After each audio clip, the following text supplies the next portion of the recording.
কোথায় সেই মোহাম্মদ বিন কাসেম, 17 বৎসরের যুবক, আরব থেকে, আরব জাহান থেকে আসছে ভারতে, সিন্ধু প্রদেশে দেবল রাজার এলাকায় একজন বোনকে একজন ডাকাত, জলদস্যু, একজন পানির ডাকাত জলদস্যু তৎকালীন জামানায় একজন মুসলিম বোনের গায়ের ওড়না ধরে টান দিছিল।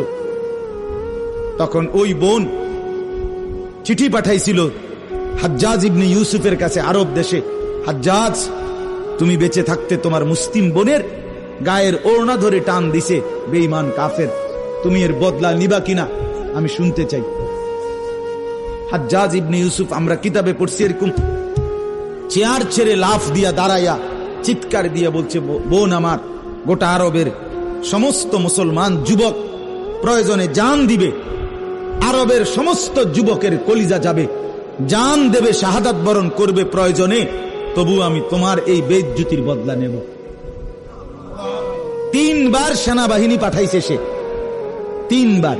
প্রথম 2 বার পরাজিত হয়েছে মুসলিম বাহিনী, তৃতীয়বারে নিজের একমাত্র মেয়ের জামাই মোহাম্মদ ইবনে কাসেম রাহমাতুল্লাহ আলাইহি, এই উনি ওনারে দিয়া এরপরে এই সিন্ধু দেবল রাজাকে পরাজিত করে ওই বোনকে জেলখানা থেকে উদ্ধার করছে এবং এই হিন্দু রাজার এলাকায় কালেমার পতাকা উড়ায় দিছে।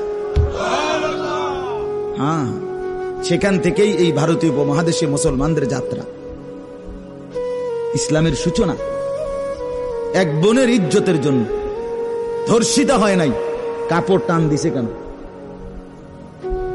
খলিফা মুতাসিম বিল্লাহ, এক ইহুদি খলিফা মুতাসিম বিল্লাহ, মুসলমানদের একজন খলিফার নাম উমাইয়া খলিফা, ওনার আমলে একজন মহিলা ইহুদিদের এলাকায় গেছিল বাজারে, পর্দানসীন বোরখাওয়ালা নারী। ওই ইহুদি, দুষ্ট এক ইহুদি, ওই মহিলার পিছন দিক দিয়া, বোরকার পিছনে কৌশলে পিছন দিক দিয়া গোপনে এমন এক রশি টান দিস বাঁধছে।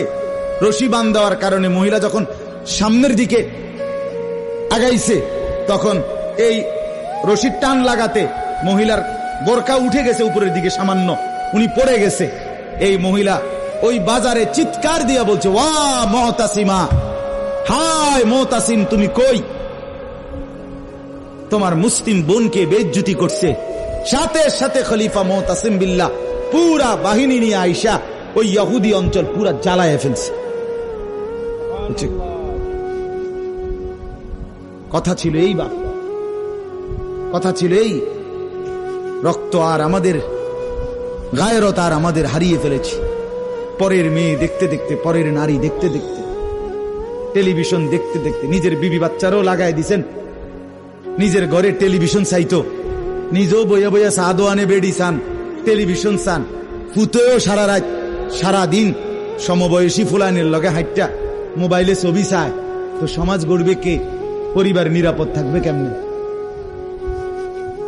কথা বলেন না কেন? বুড়ারাও চা দোয়ানে, বেড়ি তো ঘরের টেলিভিশনে, ফুলা ফাইনে মোবাইলের আড্ডায়, তো মানুষ চরিত্রবান হবে কিভাবে? কমপক্ষে